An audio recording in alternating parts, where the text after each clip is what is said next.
Well, all eyes are on House Speaker Mike Johnson, who now has less than 2 weeks to help keep the government funded after the GOP-controlled House rejected his latest bill, the Speaker's proposal that would have funded the government for 6 months. 14 Republicans joined Democrats to oppose it. Speaker Johnson spoke to reporters after the vote. Congress has an obligation to fund the government, and Congress has an obligation to ensure that our elections are secure and fair and free. And this vote tonight would have accomplished both. I'm very disappointed that it didn't pass.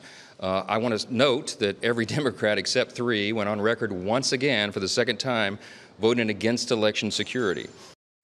So if lawmakers fail to agree on a spending bill, the government will shut down just after midnight on October 1st. So for more on this, I'm joined by Stef Kight. I hope that's how you say your name. I hope that's how you say your name. Is it? Okay. She is a Senate reporter for Axios. Thank you so much for joining us. So you heard right at the very end there, Speaker Johnson say something about, election integrity or security or something along those lines. Can we talk about sort of the key sticking point, the primary reason why this bill failed?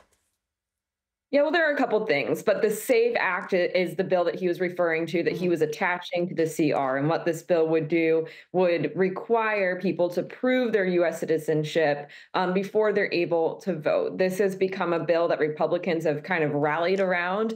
And it's a bill that former President Trump has been very focused on and has been calling for Republicans to do anything they can to get it passed. The former president has been alleging without proof that Democrats are getting immigrants who are unauthorized to vote in U.S. federal elections to vote. And this is all part of kind of these two issues that Republicans continue to hit on. On one side, this idea of fraudulent voting in elections, something we see coming up again and again ever since 2020. And again, there's no proof of any widespread voter fraud in U.S. elections. And then it also ties in kind of the border illegal immigration issue, which also has been a focus for Republicans. But still, even with that attached to the CR, Johnson still was not able to even get everyone in his own party to vote the package. So the speaker says that he's already talking to colleagues about their ideas for another plan. Do we have any idea what that might be? And do they even have enough time?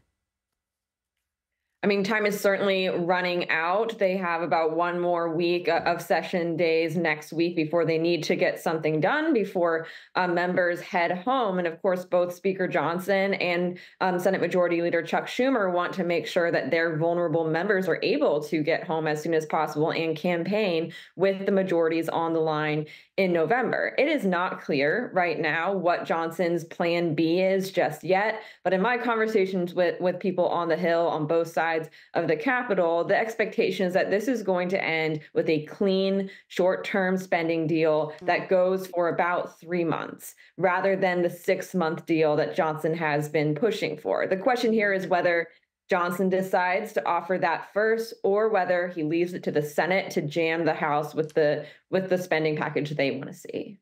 Well, if we're going to learn from history, something tells me this is going to go right down to the 11th hour.